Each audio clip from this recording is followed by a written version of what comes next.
Hello and welcome back. I'm DMAC and this is not the video I wanted to show you today. The video I wanted to do today went a little something like this. Hello and welcome back. I'm DMAC and today's video is going to be doing something a little bit different. I received a lock today in the post and I think it's going to be a real pain in the arse to pick. And it's this one here, which as you can see, we've got an Abus, little Abus, €0.5. This one came to me courtesy of Nigby and Jason on the UK Locksport forum. And the reason it's going to be such a pain to pick, if I get the key out and show you the keyway, is it's the Abus XP1 with possibly the most paracentric keyway that I've ever seen. I've never picked one of these before. This one's arrived today. I've done nothing to it other than take it out, look at that keyway and think, shit, what am I going to do?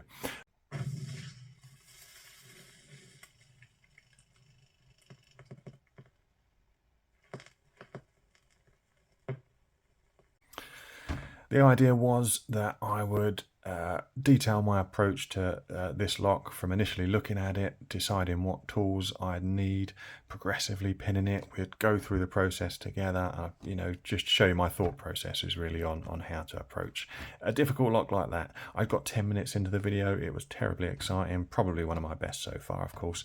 You'll just have to take my word on that. When I got to that point, I'd started progressively pinning the lock. I'd got up to 3 pins. I was getting good results.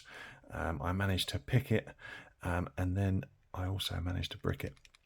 And that is the stage we're at now. So we've got three pins in there, sorry, 3 chambers in there. There's 6 chambers all told. There's 3 chambers that are pinned. I'd cycled from 1, 2, and 3. And then I managed to brick it. And what actually happened was there's a row of key control pins and they sit at 90 degrees to the lock. And what I had foolishly done is I'd taken those out, leaving recesses in the plug, 5 recesses all down there. And as I turned it to 90 degrees, the plug slipped forward just a fraction. And that allowed the driver pins to fire down into those recesses. Now, on a lot of locks, when that happens, you've got a little bit of room in the keyway to kind of stick a deep pick up there, and you can either pick it that way or you can slide a shim in from the back and pick each pin separately. But of course, this being the world's most ridiculously paracentric and tight keyway, I can't get anything in there, certainly not anything that's gonna, I'm gonna need to get from that point up to about there, which is about 10 millimeters. A 10 mil deep hook is not going to work. So today's video is going to be trying to unbrick this lock. Now, there are several approaches involving hammers and power tools and files and saw and blood, sweat and tears, and we're going to kind of work our way through them until we get this open. This lock will be saved. I will be able to use it again. I don't know how much damage and destruction we're going to have to do to it. Hopefully not very much, but we could end up doing some real damage to it. But in the long run, it will end up as a reminder to me to put a bloody circlip on it when you're progressively pin it, and not to leave whacking great holes in the plug that the the driver pins can fire into. Anyway, lesson learned. This isn't the first time I've bricked the lock. I should have known better, but these things happen. So today's video is solving this problem. Plan A, percussive maintenance. So looking at the Euro like that, we have got, that's the plug there. That's the recess that the pins have gone into. And this is the Euro body. So in there we've got a spring, and then we've got a pin there, and that's what's locking the core turning together. Percussive maintenance is where we take a heavy hammer, strike the top of the Euro body about there.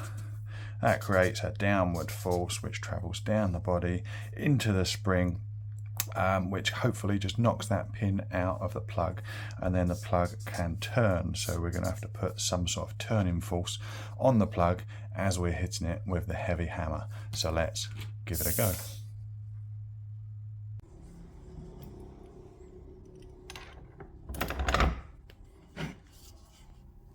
I don't really want to use a hammer because it's going to damage the cylinder, and I don't have a nylon hammer, so I'll have to improvise and use the rubber handle of this tool.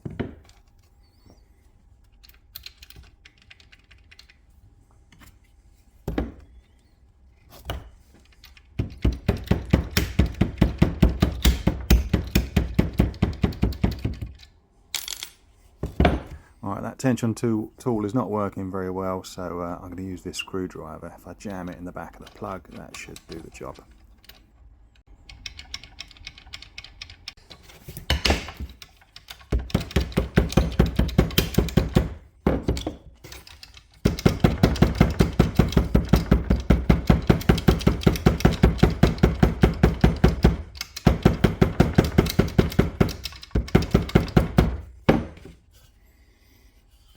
Bugger it, time to use the hammer.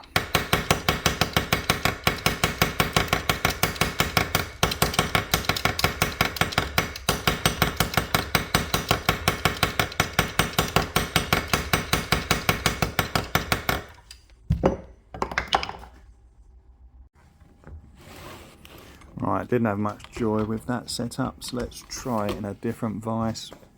I'll pop this bit of lever in, and that might give the cylinder just a little bit of bounce to get those pins moving.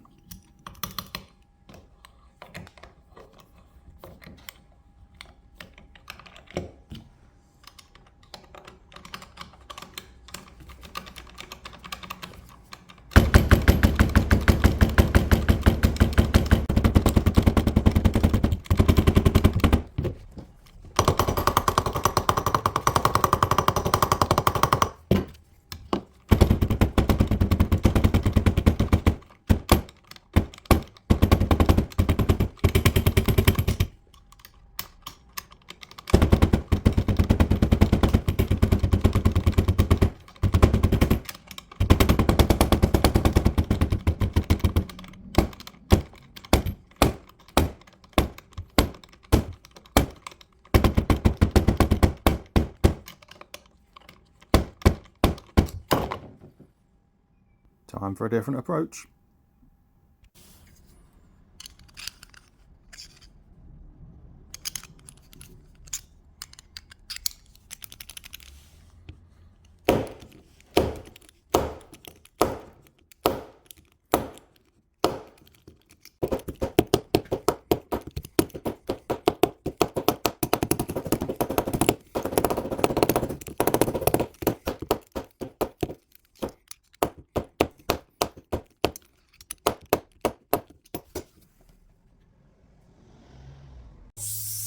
Plan B is digging for gold.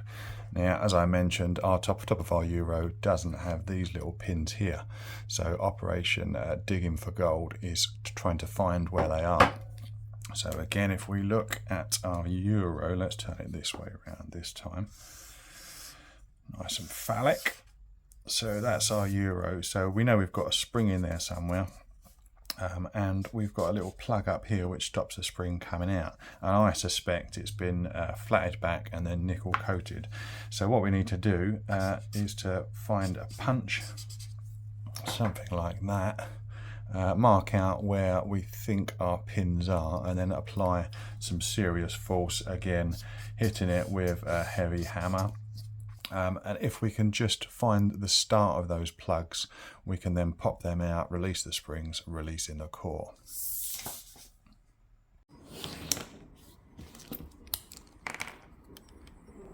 First up, let's get the top of the cylinder marked with this permanent pen.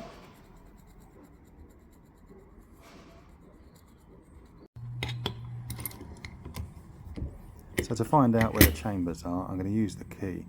If I line up the shoulder of the key with the front of the cylinder, I should be able to mark exactly where the chambers are with this knife.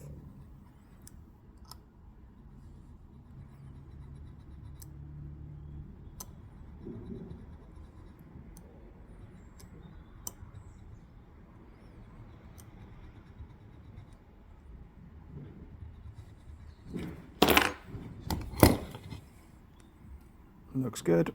Let's give it a try.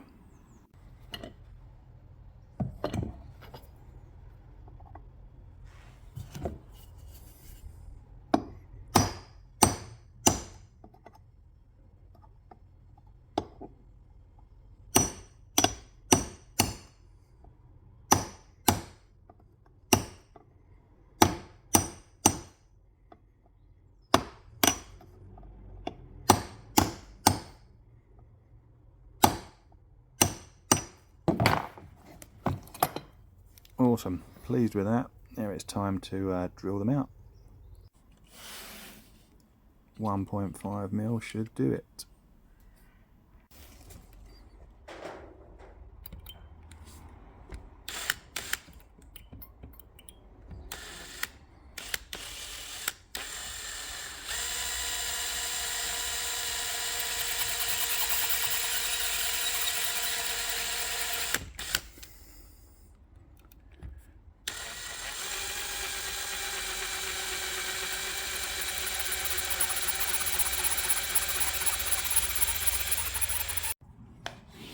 So I didn't drill all the way through, all I did was drill a couple of mil into each plug, just enough to wind these screws in, and that should give me the leverage I need to pull those plugs out. If you go all the way through, then your drill bit's going to ram down into the spring and probably chew up the spring and just cause more problems.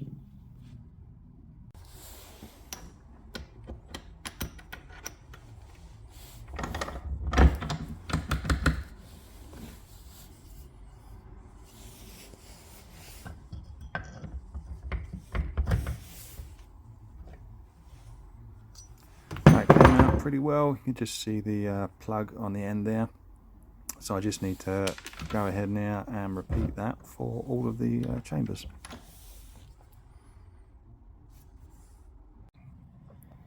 Right, down to the last one. If I get this one out, we can have a look at the springs and pins, and hopefully we can release that plug.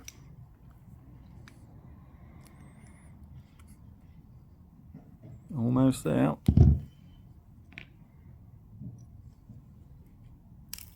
Glad the springs didn't get chewed up. Looks like they're going to need a little bit of persuasion to come out.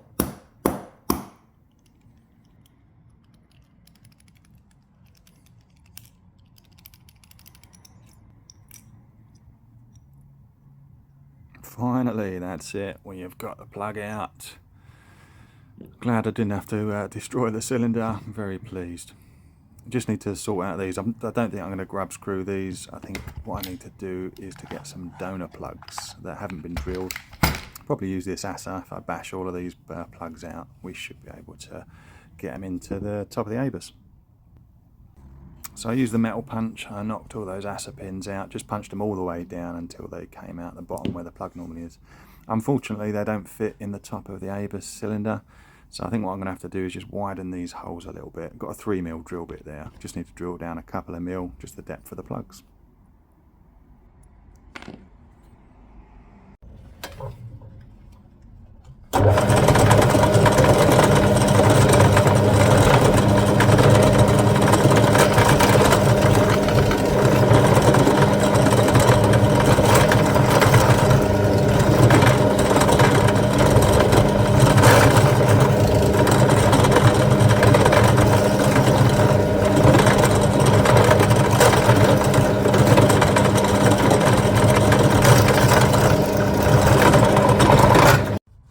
Even after drilling the top of the Bible there, these plugs have got a nice snug fit, so they just take a little bit of hammering in. But I think we are almost there.